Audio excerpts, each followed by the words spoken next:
بعد فأعوذ بالله من الشيطان الرجيم. بسم الله الرحمن الرحيم. ولما ورد ماء مدين وجد عليه أمة من الناس يسقون ووجد من دونهم امرأتين تذودان قال ما خطبكما قالتا لا نسقي حتى يصدر الرعاء وأبونا شيخ كبير فسقى لهما صدق اللہ العظیم. سورہ قصص آیت نمبر 23 اور 24. اللہ رب العزت حضرت موسیٰ علیہ السلام کا واقعہ بیان فرما رہے ہیں کہ موسیٰ علیہ السلام جب مصر سے مدین کی طرف آئے ہجرت کر کے، تو اس موقع پر جب مدین کے کنویں کے پاس پہنچے، ولما ورد ماء مدینہ، مدین کے اندر ایک کنواں تھا، وہاں جب تشریف لائے، وجد علیہ امۃ من الناس یسقون، تو آپ نے دیکھا کہ لوگوں کی ایک بھیڑ ہے جو بکریوں کو پانی پلا رہی ہے. ووجد من دونہم امرأتین تذودان، اور موسیٰ علیہ السلام نے دیکھا کہ دو عورتیں جو ہیں الگ تھلگ کھڑی ہوئی ہیں اپنی بکریوں کو روکے ہوئے. قال ما خطبکما، تو موسیٰ علیہ السلام نے ان دونوں سے دریافت کیا کہ آپ کا کیا قصہ ہے. قالتا، تو انہوں نے جواب دیا، لا نسقی، ہم بکریوں کو اس وقت تک پانی نہیں پلا سکتی، حتی یصدر الرعاء، جب تک چرواہے اپنے پلا کر الگ نہ ہو جائیں. وابونا شیخ کبیر، اور ہمارے والد جو ہیں وہ بزرگ ہیں، ضعیف ہیں. فسقى لهما، تو موسیٰ علیہ السلام نے ان کی بکریوں کو پانی پلایا، ان کی مدد کی. دوسروں کی مدد کرنا یہ انبیاء علیہم السلام کا شیوہ ہے، ان کی سنت ہے،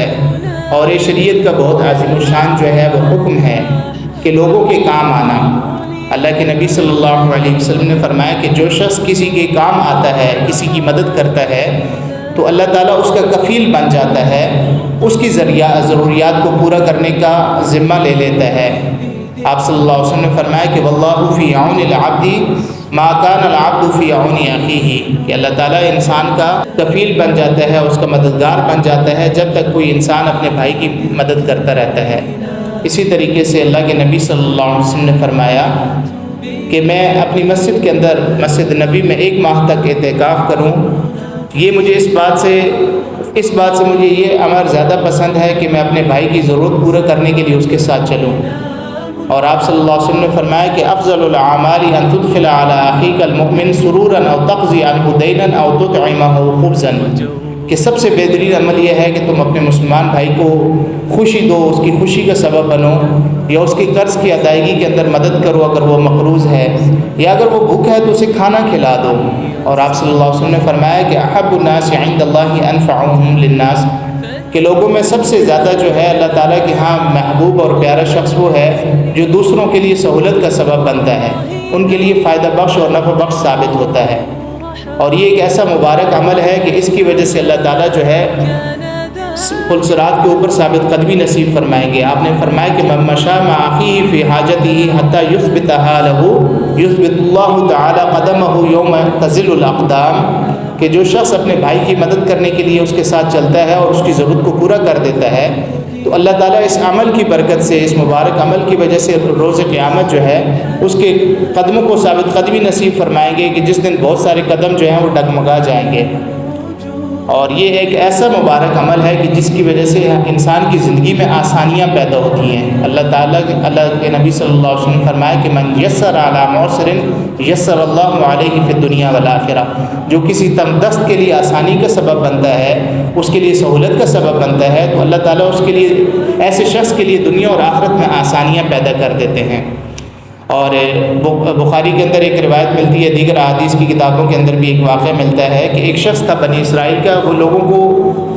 وہ بزنس مین تھا، تاجر تھا، لوگوں کو قرض وغیرہ بھی دیا کرتا تھا، قرض حسنہ.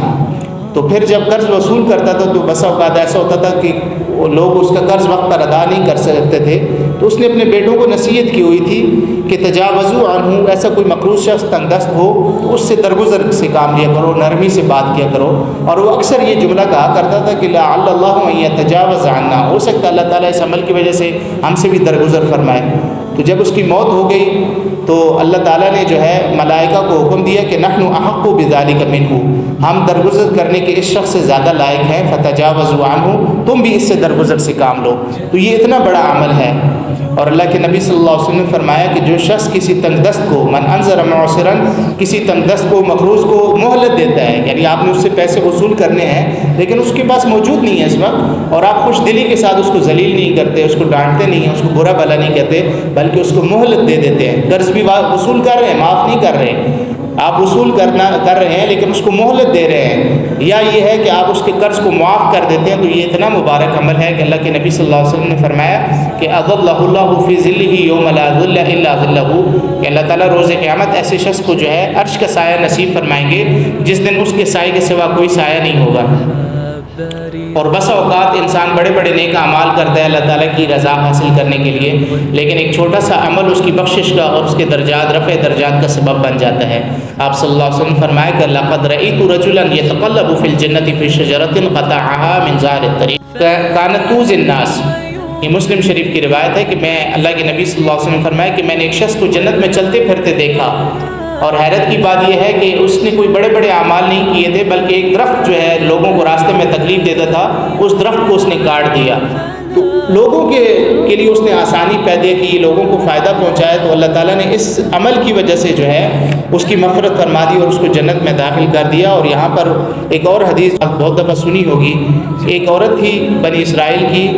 اور وہ جو ہے اس کا کردار اچھا نہیں تھا، کریکٹر لیس، برے کردار کی تھی، تو اس نے جو ہے رات کلبا فی یوم حار یطیف ببئر قد اطلع لسانہ من العطش، اس نے کتے کو دیکھا کہ کوئی گر چکر لگا رہا ہے اور اس کی زبان پیاس کی وجہ سے نکلی ہوئی ہے، فنزعت لها بموقیها، تو اس عورت نے اپنا جو چمڑے کا اس کا موزہ تھا، جوتا تھا، وہ اتارا اور اس کو رسی یا دوپٹے وغیرہ سے کسی چیز سے باندھ کر کنویں سے پانی نکالا اور اس کتے کو پلا دیا، فغفر لها، تو اللہ تعالیٰ نے اس کی مغفرت کر دی۔ دیکھ لیں کہ ایک عورت کو اس کو جنت میں داخل کر دیا اس عمل کی وجہ سے کہ اس نے ایک پیاسے حیوان کو، ایک نجس جانور کو، کتے کو پانی پلایا۔ تو جو انسانوں کے لیے فائدے کا سبب بنتا ہے، لوگوں کے لیے، اہل ایمان کے لیے فائدے کا سبب بنتا ہے، تو اس کے لیے کیا درجات ہوں گے۔ اسی طریقے سے یہاں اس بات کو سمجھنا ضروری ہے کہ ہمارے معاشرے کے اندر آج کل بے حسی کا عالم ہے، ہمارے جو عزیز و اقارب ہیں، پڑوسی ہیں، اور جو معاشرے کے ضعیف طبقہ ہے، دیہڑی دار طبقہ ہے، تو آپ کوشش کریں کہ اپنے مال کا کچھ حصہ ان غریبوں کے لیے، محتاجوں کے لیے اور اپنے عزیز و اقارب کے لیے خرچ کیجیے۔ اسی طریقے سے کسی یتیم کی اور بیوہ خاتون کی کفالت کے اندر اپنا حصہ ڈالیے، کسی کے ضروریات کو پورا کیجیے، بچوں کی تعلیم کا خیال کیجیے، اور کچھ نہیں ہو سکتا۔ یہ تو وہ معاملات ہیں کہ جو مال سے متعلق ہیں، اس سے ہٹ کر آپ کسی کی خیر خواہی کرتے ہیں، اس کو اچھا مشورہ دے دیتے ہیں، اس کی رہنمائی کر دیتے ہیں، اگر آپ کے پاس کوئی عہدہ ہے، آپ کی سفارش قبول کی جاتی ہے تو آپ حقدار کی سفارش کر دیتے ہیں، ٹھیک ہے، کسی مریض کی عادت کرتے ہیں، کسی کا سامان اٹھوا دیتے ہیں، آپ راستے میں جا رہے ہیں موٹر سائیکل پر، کسی کو لفٹ دے دیتے ہیں، آپ کسی کا سامان اٹھانے کے اندر اس کی مدد کر دیتے ہیں، کوئی ضعیف آدمی ہے وہ گاڑی پر نہیں بیٹھ سکتا، آپ اس کا ہاتھ پکڑ کر بٹھا دیتے ہیں۔ تو یہ اتنے ایسے خیر کے دروازے ہیں کہ جس کی وجہ سے آپ اس عمل کو معمولی نہ سمجھیں، یہ اللہ تعالیٰ کا بڑا محبوب عمل ہے اور یہ انسان کی بخشش کا سبب بنے گا، اور روز قیامت ان اعمال کی قیمت معلوم ہوگی۔ اللہ تعالیٰ نے فرمایا کہ یوم لا ینفع مال ولا بنون، قیامت کا دن ایسا ہے کہ جس دن نہ مال کام آئے گا نہ بیٹے کام آئیں گے۔ اور اپنے اعمال کو سدھارنے کے لیے ایک بڑا عظیم الشان عمل ہے کہ آپ کسی کو اچھی نصیحت کر دیتے ہیں، خوش اخلاقی سے مل لیتے ہیں، تو یہ اعمال اللہ تعالیٰ کی رضا کا سبب بنتے ہیں۔ اللہ تعالیٰ ان باتوں پر عمل کرنے کی توفیق عطا فرمائے۔